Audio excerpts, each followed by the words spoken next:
Hi, now I'm Venkat from Wiki and kaashiv.info company. So, technology பொறுத்த வரைக்கும் ஒவ்வொரு டெக்னாலஜியும் வந்துகிட்டே இருக்குங்க.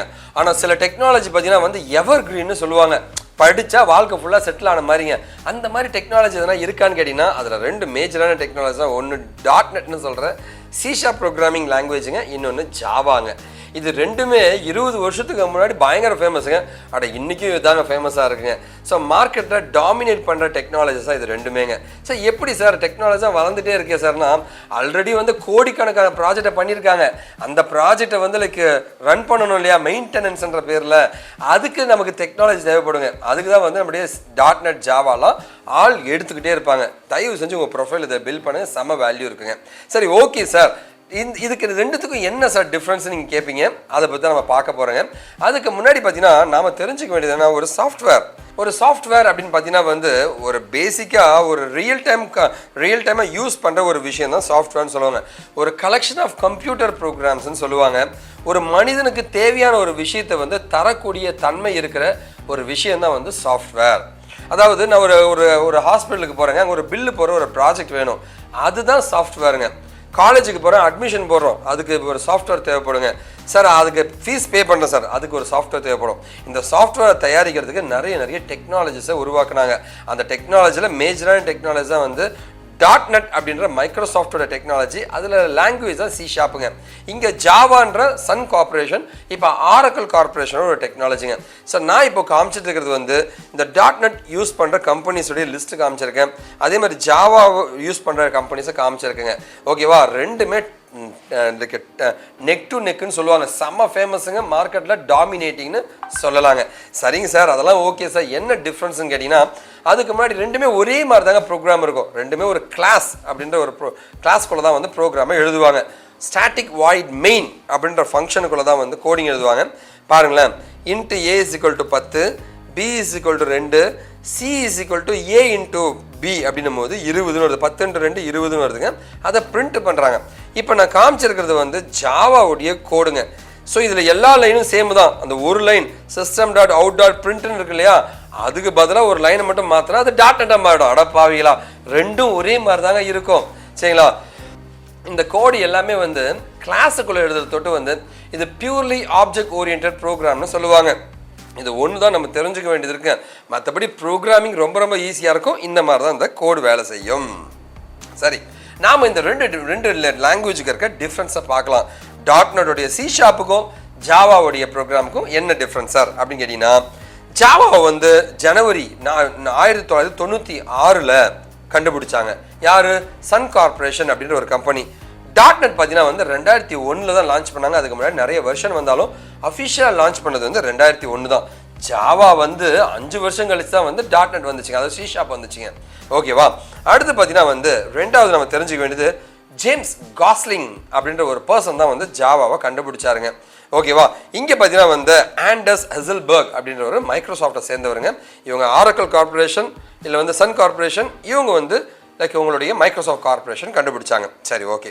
அடுத்து வந்து லைக் கோடிங் எப்படி சார் வேலை செய்யணும், இந்த மாதிரி தான் இருக்கும். ஜாவாவோட சோர்ஸ் கோட் இருக்கு இல்லையா, அது வந்து பைட் கோடாக கன்வெர்ட் ஆகி அது கிளாஸாக மாறும். கம்பைல் ஆகி அது வந்து ஜார் ஃபைலாக மாறி ரன் ஆகும்.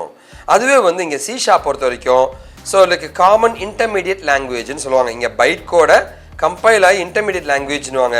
இது மாடியூல் ஃபைலாக இருந்து அது .dll-ஆவோ EXE-ஆவோ ரன் ஆகும். இதுவும் EXE-ஆக மாறும், இதுவும் EXE-ஆக மாறும். இதில் வந்து கிளாஸ் ஃபைலுங்க, இதில் மாடியூல் ஃபைல்னு சொல்லுவாங்க. இதில் ஜார் ஃபைல்னு சொல்லுவாங்க. லைப்ரரியாக மாறுறத ஜார் ஃபைல்னுவாங்க, இல்லை EXEன்னு சொல்லுவாங்க. இங்கே DLL இல்லை EXEன்னு சொல்லுவாங்க. ஸோ கோடிங் கம்பைல் ஆகிறது, அவுட்புட் எடுக்கிறது எல்லாமே ஓரளவு சிமிலராக தான் இருக்குங்க. முதல்ல அதை தெரிஞ்சுக்குங்க. பேர் மட்டும் தான் மாறுங்க. பட் ஆனால் ஒரு கோடு கம்பைல் ஆச்சுன்னா வந்து கம்ப்யூட்டருக்கு புரிஞ்ச லாங்குவேஜாக மாறி வேற ஒரு ஃபார்மெட்டில் மாறி அது நமக்கு யூஸ் ஆகிற ஃபார்மெட்டில் மாறும். ஓகேவா, நமக்கு யூஸ் ஆகிற ஃபார்மெட்டாக மாறுங்க. இந்த மாதிரி தான் வந்து உங்களுடைய கோட் ஆர்கிடெக்சர் இருக்குங்க. ஓகேவா, சரி. ஜாவாவோட கம்பைலர் எப்படி வேலை செய்யுன்னு பார்க்கலாம். ஒரு டெவலப்பர் கோடு எழுதுறாரு. கோடு எழுதுனா அந்த ப்ரோக்ராம் வந்து .java அப்படின்னு சேவ் ஆகும். கம்பைல் ஆன உடனே ஜாவா கம்பைலர் மூலமாக நான் சொன்ன இல்லையா பைட் கோடு, ஸோ ஜென்ரேட் ஆகிறது 0s and 1s பைட் கோடாக மாறும். இது வந்து ஜாவா விர்ச்சுவல் மிஷினில் வந்து எக்ஸிக்யூட் ஆகி உங்களோட ஆப்ரேட்டிங் சிஸ்டமில் எக்ஸிக்யூட் ஆகும். நான் சொன்னலையே ஜார் ஃபைல்னு இல்லை இஎக்ஸி ஃபைல்னு அந்த மாதிரி எக்ஸிக்யூட் ஆகுங்க. ஓகேவா? ஸோ ஒருத்தன் கோடு எழுதுனா கோடு வந்து கம்ப்யூட்டருக்கு புரிஞ்ச ஜீரோஸ் அண்ட் ஒன்ஸாக கன்வெர்ட் ஆகிட்டு அது வந்து ஜாவா விர்ச்சுவல் மிஷின் மூலமாக கம்ப்யூட்டரில் ரன் ஆகும். இதுதான் ஜாவாங்க. டாட்நெட்னா எப்படி சார் இருக்கும் அப்படின்னா இதே தாங்க. இதே மாதிரி தான் கம்பைல் ஆகி ஜீரோஸ் அண்ட் ஒன்ஸாக கன்வெர்ட் ஆகி இவனோட டாட்நெட்டோட என்விரான்மெண்ட்டில் கம்ப்யூட்டருக்கு புரியுற மாதிரி ரன் பண்ணுவான். பார்க்கலாமா? இங்கே C# ஒரு டெவலப்பர் ரைட் பண்ணுறாருங்க.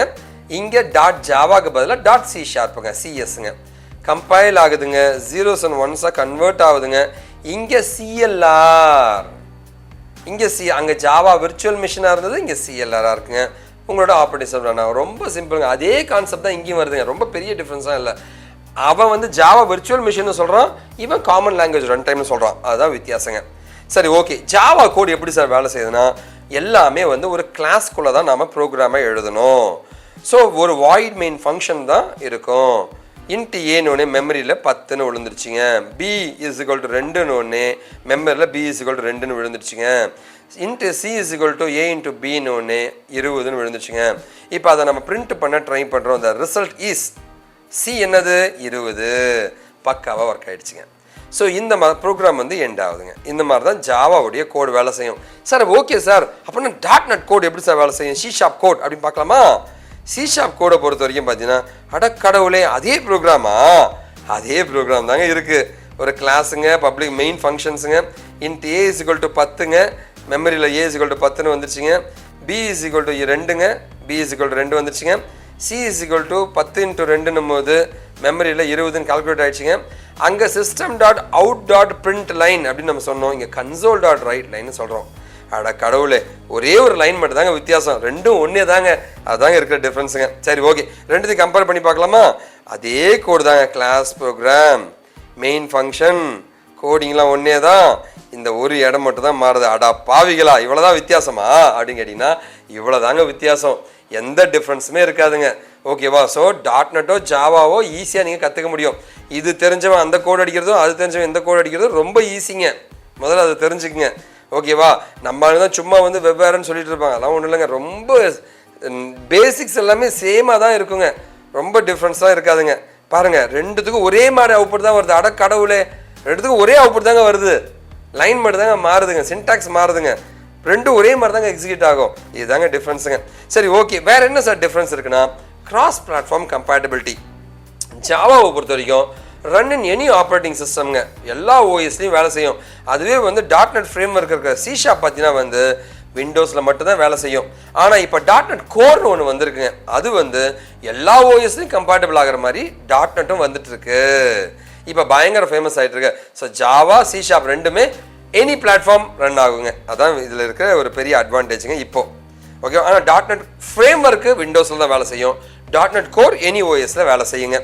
சரி, ஓகே. அடுத்து பார்த்தீங்கன்னா வந்து டூல்ஸை பொறுத்த வரைக்கும் வந்து இங்கே பார்த்தீங்கன்னா வந்து எக்லிப்ஸு, நெட்பீன்ஸு, இன்டெலிஜேங்க இந்த மாதிரி டூல்ஸ்லாம் யூஸ் பண்ணுவாங்க. இங்கே விஷுவல் ஸ்டுடியோ, மோனோ டெவலப் அந்த மாதிரி டூல்ஸ்லாம் யூஸ் பண்ணுவாங்க. இதுதான் இருக்கிற டிஃப்ரென்ஸுங்க. அடுத்து வேறு என்ன டிஃப்ரென்ஸ்னால் லைப்ரரிஸுங்க. லைப்ரரிஸை பொறுத்த வரைக்கும் வந்து இவன் வந்து ஜாவா விர்ச்சுவல் மிஷினுங்க. ஸோ ஜாவா டெவலப்மெண்ட் கிட்ன்ற JDK யூஸ் பண்ணுவோம். இவன் டாட்நெட் ஃப்ரேம் ஒர்க்கை யூஸ் பண்ணுவான். இவனோட லைப்ரரி பேர் டாட்நெட் ஃப்ரேம் ஒர்க்குங்க. இவனோட லைப்ரரி பேர் ஜாவா டெவலப்மெண்ட் கிட்டுன்னு சொல்லுவாங்க. சரி, ஓகே. வேறு என்ன சார் டிஃப்ரென்ஸுங்க கேட்டிங்கன்னா அப்ளிகேஷன்ஸுங்க. ஸோ ஜாவாவை பொறுத்த வரைக்கும் பார்த்தீங்கன்னா வந்து கமாண்ட் பேஸ்டு அப்ளிகேஷன் இருக்குது. கன்சோல் அப்ளிகேஷன் சொல்லுவாங்க. கமாண்ட் ப்ராம்ப்டில் ரன் பண்ணுற அப்ளிகேஷன் வந்து கோர் ஜாவா அப்ளிகேஷன் சொல்லுவாங்க. இங்கே அது பேர் கன்சோல் அப்ளிகேஷன் சொல்லுவாங்க டாட்நெட்டில். இங்கே வந்து விண்டோஸ் பேஸ்டு வந்து ஜாவா ஸ்விங், ஆப்லெட் அப்படின்னு சொல்லுவாங்க. இங்கே விண்டோஸ் பேஸ்டு வந்து விண்டோஸ் அப்ளிகேஷன் சொல்லுவாங்க. இங்கே வெப் பேஸ் வந்து JSP, ஜாவா சர்வ்லெட் பேஜ்னு சொல்லுவாங்க. ஒரு வெப்சைட்டை தயாரிச்சிங்க ஜாவாலனா அது வெப் அப்ளிகேஷன் சொல்லுவாங்க. ஓகேவா? வெப் பேஸ்டுங்க JSPன்னு சொல்லுவாங்க. இங்கே வெப் பேஸ்டு ASP.NETனு சொல்லுவாங்க. ஆக்டிவ் சர்வர் பேஸ் .NETனு சொல்லுவாங்க. ஃப்ரேம் ஒர்க்குங்க, லைப்ரரிஸ்லாம் யூஸ் பண்ணி நான் தயாரிக்கணும்னு ஆசைப்பட்டீங்கன்னா அது வந்து ஸ்ப்ரிங் பூட்னு சொல்லுவாங்க. இங்கே MVC வெப் அப்ளிகேஷன் அப்படின்னு சொல்லுவாங்க. ஸோ இதுதான் வந்து அப்ளிகேஷன் வகைகள். அதாவது நான் வந்து ஒரு கடைக்கு ஒரு பில்லு போகிற ப்ராஜெக்ட் பண்ணுறேன்னா அது பேர் ஜாவா ஸ்விங்கு, இங்கே விண்டோஸ் அப்ளிகேஷன். ஒரு கடைக்கே வெப்சைட் தயாரிக்கிறேன்னா அது JSP, ASP.NETங்க. அதே ஃப்ரேம் ஒர்க் மூலமாக பண்ணால் MVC வெப்னு சொல்லுவாங்க. இதுதாங்க மேஜரான டிஃப்ரென்ஸுங்க. ஓரளவு உங்களுக்கு டிஃப்ரென்ஸாக புரிஞ்சிருக்குன்னு நான் நம்புகிறேங்க. ரொம்ப ரொம்ப சந்தோஷமாக இருக்குது. இன்றைக்கி உங்களை மீட் பண்ணதில் ரொம்ப ரொம்ப டயர்டாக இருக்குங்க. ஸோ இந்த டயர்னஸில் தான் உங்களுக்கு நான் இந்த செஷன் கொடுத்துட்ருக்கேன். தேங்க்யூ. அண்டு உங்களுக்கு எந்த டவுட்ஸ் ஆனாலும் நீங்கள் என்னை காண்டாக்ட் பண்ணலாம். நான் உங்களோட அண்ணன் வெங்கட்டுங்க. என்கிட்ட படிக்கணும், கோர்ஸ் நிறைய படிக்கணும்னு ஆசைப்பட்டீங்கன்னா கண்டிப்பாக காண்டாக்ட் பண்ணுங்கள். என்னால் முடிஞ்ச உதவி நான் உங்களுக்கு பண்ண தயாராக இருக்கேன். நாம் வீழ்ந்தாலும் நம் இனம் மாட்டுங்க. வாழ்க Tamil. This is Venkat சாங்கர் Vicky techie and Kashiv.